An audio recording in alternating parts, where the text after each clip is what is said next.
Breslev Boost avec Francky Perez.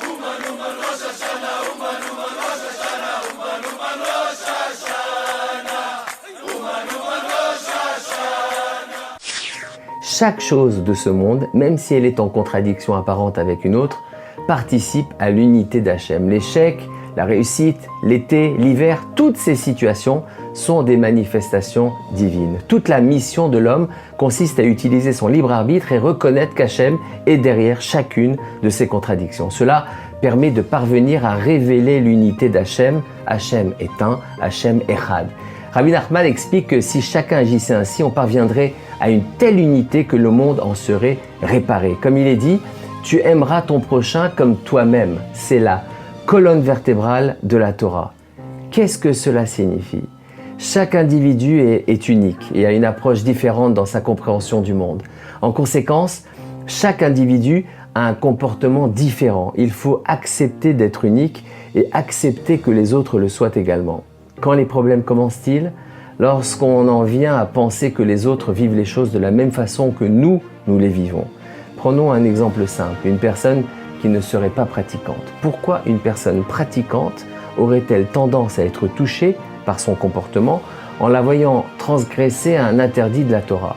Car elle s'imagine que l'autre vit les choses de la même façon qu'elle les vit et qu'elle ne souhaite cependant pas observer les mitzvot et les commandements de la Torah. Or, c'est totalement faux. La sensibilité d'une personne pratiquante n'est forcément pas identique à celle d'une personne qui ne pratique pas. Et c'est d'ailleurs la cause de nombreuses disputes. Chacun croit que l'autre vit les choses telles qu'il les vit lui-même et ne comprend pas les raisons pour lesquelles l'autre ne réagit pas de la même façon. Prenons un autre exemple, celui de quelqu'un qui se précipite au kiddush, la bénédiction sur le vin lors de Shabbat et des jours de fête, et qui mange à lui seul un plateau de petits fours. Les personnes qui souhaiteraient se servir derrière lui n'auront plus de quoi se servir. Pourquoi se risquerait-elle d'entrer en conflit avec ce dernier qui a tout gobé ? Parce qu'elles comprennent que ce gobeur de petits fours ne cherche pas à leur nuire.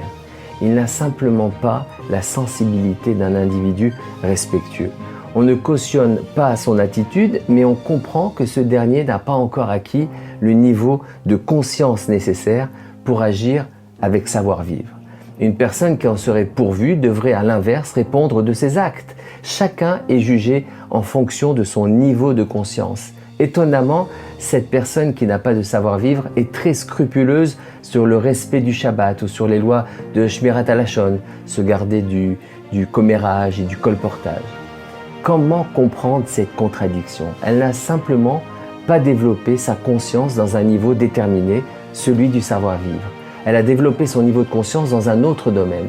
Chaque individu a des contradictions internes. Il y a des domaines où notre conscience est développée, d'autres non. C'est en intériorisant ces concepts que les différences chez soi et chez les autres participent d'un même echad, unité. Ainsi, l'on parvient au shalom, à la paix et donc à la réparation. Shabbat shalom les amis.